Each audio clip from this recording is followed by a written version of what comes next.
اور ایک اور نسخہ دیتا چل یہاں پر، ایک نسخہ اور بھی دیتا چلو.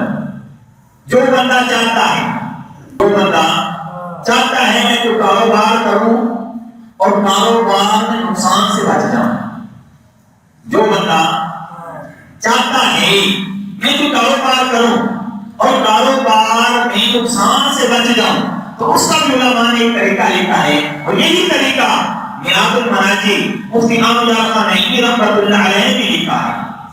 یہ طریقہ انہوں نے بھی لکھا ہے کہ اگر کوئی بندہ کاروبار کرنا چاہتا ہے تو اپنی بیوی کے حق میں سے کچھ پیسے لے کے اپنے کاروبار میں ملا دے.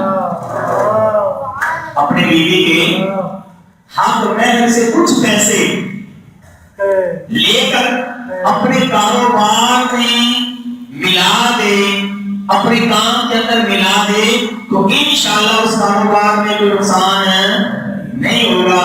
لیکن ہم تو حق میں تو پتہ نہیں کیسے لٹا دیتے ہیں، ایسے ہی ضائع کر بیٹھے. حق میں کی برکتیں بڑی ہیں. لہذا جو میرے نوجوان بھائی ہیں یا میرے جو بزرگ بیٹھے ہیں چاہتے ہیں کہ ہمارے بچوں کی شادیاں ہو جائیں تو حق مہر کا پیسہ بڑا سنبھال کے رکھنا چاہیے. حق مہر کا پیسہ بڑا سنبھال کے رکھنا چاہیے. اس میں بڑی برکتیں ہیں. بڑے آپ کے کاروبار رکے ہوئے ٹھیک ہو سکتے ہیں، بڑے نقصانات سے آپ بچ سکتے ہیں جب حق مہر کا پیسہ اس کاروبار میں لگا ہوگا. یا کبھی بندہ کسی موقع پر بیمار ہو جاتا ہے، اب حق مہر کے پیسے سے شہد خرید کر جب ہم اس کو پیئیں گے استعمال کریں گے تو رب کہنا شفا بھی عطا فرمائے. تو دیکھیے کتنی چیزیں ہمیں علم ہوتا ہے، لیکن جب ہم اس کو پڑھیں گے، سنیں گے، سمجھیں گے اور عمل کریں گے. میرے دوستوں رب کائنات محبوب علیہ السلام نے ہمیں اور بھی ایک چیز بتائی ہے. انسان کو رب کائنات نے جو ایمان دیا ہے، ایمان اس کی 4 قسمیں ہیں. دنیا کے اندر 4 قسم کے لوگ ملیں گے. نمبر 1،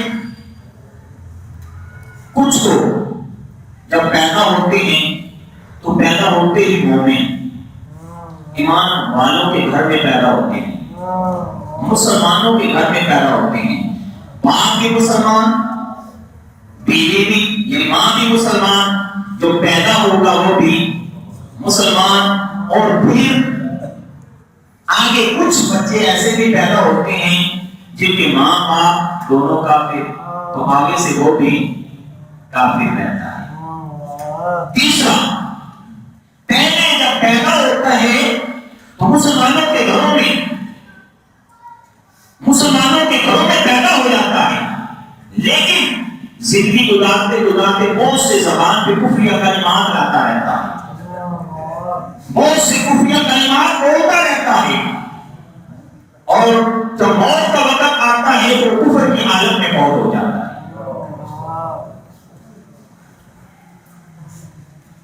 کفر کی حالت میں فوت ہو جاتا ہے. بہت ایسے ہوتے ہیں کہ پیدا کافروں کے گھر میں ہوتے ہیں، غیر مسلموں کے گھر میں پیدا ہوتے ہیں، لیکن رب کائنات آخری وقت اس کو کلمہ کی دولت سے مالا مال فرماتا ہے.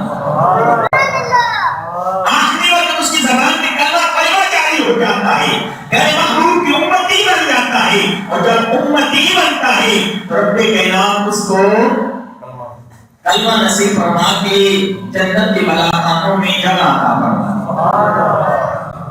تو ایمان کی صورتیں بھی 4. یہ جو دل ہے نا، یہ جو دل ہے، اس دل کی بھی 4 صورتیں ہیں. دل بھی 4 قسم کے ہوتے ہیں.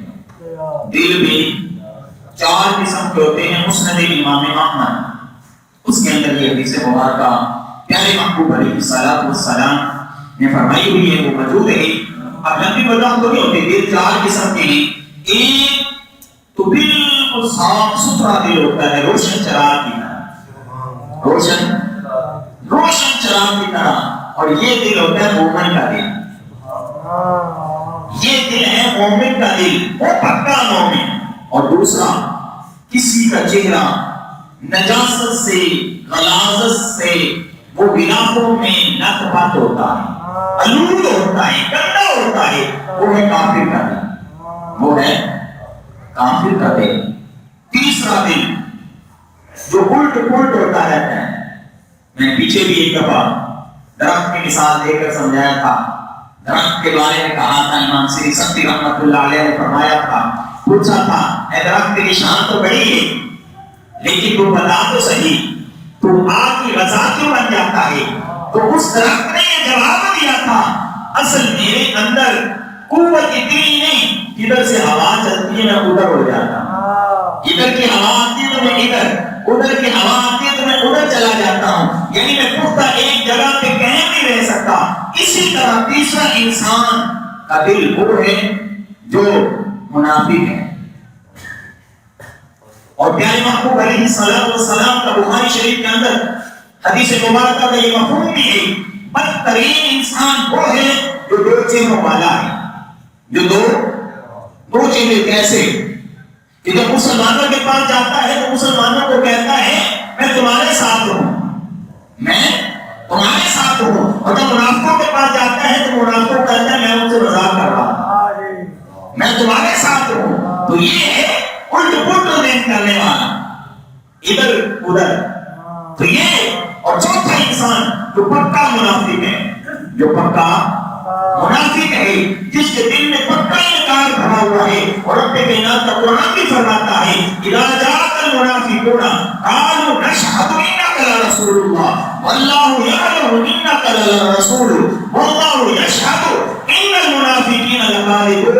منافق محبوب تیرے پاس آتے ہیں اور آ کر کہتے ہیں قالوا نشهد انك لرسول الله، کہ ہم گواہی دیتے ہیں آپ اللہ کے رسول ہیں، لیکن رب کائنات پھر فرماتا ہے اے محبوب میری بات بھی سن، واللہ یعلم انک لرسول، بے شک آپ اللہ کے رسول ہیں، لیکن ان المنافقین لکاذبون، یہ منافق جو آپ کو رسول کہہ رہے ہیں دل سے نہیں کہہ رہے ہیں، یہ جھوٹے ہیں، یہ جھوٹ بول رہے ہیں۔ اور رب کائنات کا قرآن کہتا ہے وَمِنَ النَّاسِ مَن يَقُولُ آمَنَّا بِاللَّهِ وَبِالْيَوْمِ الْآخِرِ وَمَا هُمْ بِمُؤْمِنِينَ، کچھ لوگ کہتے ہیں کہ ہم ایمان لائے اللہ پر، آخرت پر، اللہ کو مانتے ہیں، آخرت کو بھی مانتے ہیں، لیکن رب کائنات کا قرآن کہتا ہے وَمِنَ النَّاسِ مَن يَقُولُ آمَنَّا بِاللَّهِ وَبِالْيَوْمِ الْآخِرِ وَمَا هُمْ بِمُؤْمِنِينَ، وہ مومن نہیں، وہ تو کہتے ہیں لیکن رب فرماتا ہے کہ وہ مومن نہیں ہے۔ یہ ہے منافق لوگ۔ میرے دوستو بزرگو، رب کائنات کے محبوب علیہ السلام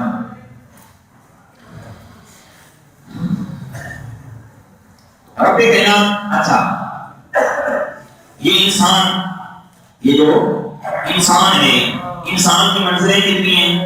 چار۔ انسان کی منزلیں بھی کتنی ہیں؟ چار۔ ایک منزل عالم ارواح، ہم کہاں رہے پہلے؟ عالم ارواح، اور پھر ہم کہاں آگے؟ دنیا، پھر کہاں چلے جائیں گے؟ قبر، اور قبر سے پھر کہاں جائیں گے؟ میدان محشر۔ تو انسان کی منزلیں بھی چار، انسان کی منزلیں بھی چار۔ حج و عمرہ کے طریقے کتنے ہیں؟ حج و عمرہ کے طریقے کتنے ہیں؟ چار۔ حج و عمرہ کے طریقے کتنے ہیں؟ چار۔ نمبر ایک، صرف عمرے کے لیے جائیں، صرف۔ نمبر دو، صرف حج کے لیے جائیں۔ نمبر تین، حج اور عمرے کا دونوں کا اکٹھا احرام باندھ کر جائے۔ حج اور عمرے کا حج تمتع، حج قران، حج قران اس کو کہتے ہیں۔ حج اور عمرے کا ایک ہی دفعہ احرام باندھ کے بندہ حرم میں داخل ہو جاتا ہے، پھر عمرہ بھی کرتا ہے، حج بھی کرتا ہے، اور آخر میں احرام کو کھول دیتا ہے۔ اور چوتھا حج و عمرے کا طریقہ کیا ہے کہ یہاں سے جب جائے گا تو عمرے کا احرام باندھ لے گا، وہاں جا کے عمرہ کرنے کے بعد احرام کھول دے گا، اور پھر آخر میں جب حج کے دن آئیں گے تو پھر احرام باندھ کر حج کر لے گا۔ اس کو حج قران کہتے ہیں۔ حج و عمرہ کے طریقے کتنے؟ 4. اور وضو کے فرائض کتنے؟ وضو کے فرائض کتنے؟ 4. اور جو ظہر کی 4 رکعتیں سنتیں پڑھی پتہ ہے ثواب کتنا ہے؟ ظہر کی سنتیں پہلی کتنی؟ 4. اور پہلی 4 سنتیں جو پڑھے ثواب پتہ کتنا ملتا ہے؟ اتنا ثواب ملتا ہے کہ جیسے بندہ تہجد کے وقت صبح اٹھے اور 12 رکعتیں ادا کرے تو رب کائنات ظہر کی 4 رکعتیں سنتیں پڑھنے والے کو تہجد کی ثواب عطا فرماتا ہے، تہجد کی نماز کا ثواب عطا فرماتا ہے۔ اور سیدنا عمر فاروق رضی اللہ تعالی عنہ اس بات کے راضی ہیں، اس بات کے راضی سیدنا عمر فاروق رضی اللہ تعالی عنہ ہیں۔ وہ فرماتے ہیں کہ جو 4 رکعتیں ظہر کی سنتیں پڑھتا ہے رب کائنات اس کو تہجد کی نماز کا ثواب عطا۔ دیکھ لیجئے ثواب کتنے ہیں، دیکھ لیجئے ثواب کتنے ہیں میرے دوستو بزرگوں۔ یہ دنیا جو قائم ہے، یہ دنیا جو ابھی تک قائم ہے یہ بھی 4 چیزوں سے قائم ہے۔ یہ دنیا جو قائم ہے کتنے طریقوں سے قائم ہے؟ 4 وجہوں سے قائم ہے، 4 وجہوں سے۔ وہ 4 وجہ کیا ہیں؟ علماء کے علم سے یہ دنیا قائم ہے۔ نمبر 1 علماء کے علم سے اور امراء کے انصاف سے، امراء یعنی حاکموں کے انصاف سے یہ دنیا قائم ہے۔ نمبر 3 دولت مندوں کی سخاوت سے، دولت مندوں کی سخاوت سے، یعنی رب نے ان کو مال دیا اور مال خرچ کرتے ہیں تو یہ دنیا قائم ہے۔ یہ دنیا دولت مندوں کی سخاوت سے، مال خرچ کرنے سے قائم ہے۔ اور چوتھی وجہ یہ دنیا قائم کیوں ہے؟ رب کائنات کے محبوب نے فرمایا فقراء کے فقر سے، فقراء فقیروں کی دعا سے۔ جب فقیر اپنے رب کی بارگاہ میں دعا کرتے ہیں مولا اس دنیا کو قائم رکھنا، رب کائنات اپنے فقیروں کی دعا کو قبول کرنے کے صدقے اس دنیا کو قائم رکھے۔ یہ دنیا قائم ہے 4 طریقوں سے میرے دوستو بزرگوں۔ رب کائنات نے ہم سب کو دنیا میں بھیجا ہے تو کسی نہ کسی مقصد کے لیے بھیجا ہے۔ نسبتیں تو اور بھی بڑی ہیں، نسبتیں تو اور بھی بڑی ہیں۔ یہ جو عقل ہے، یہ جو رب نے ہمیں عقل دی ہے، اس کی بھی صورتیں 4۔ جو انسان کو غصہ آتا ہے نا، غصہ بھی 4 قسم کا ہوتا ہے، غصہ بھی 4 قسم کا ہوتا ہے۔ اور رب کائنات کے محبوب علیہ السلام نے فرمایا کہ پیچھے کوئی بھی کی ہے کہ پیارے محبوب علیہ السلام نے فرمایا میری امت کے لوگ جاہلیت کی 4 چیزوں کو کبھی نہیں چھوڑیں گے، اور آج ہمارے اندر وہ ابھی بھی موجود ہے۔ پیارے محبوب نے فرمایا اس وقت فرمایا آج بھی وہ ہمارے اندر موجود ہیں۔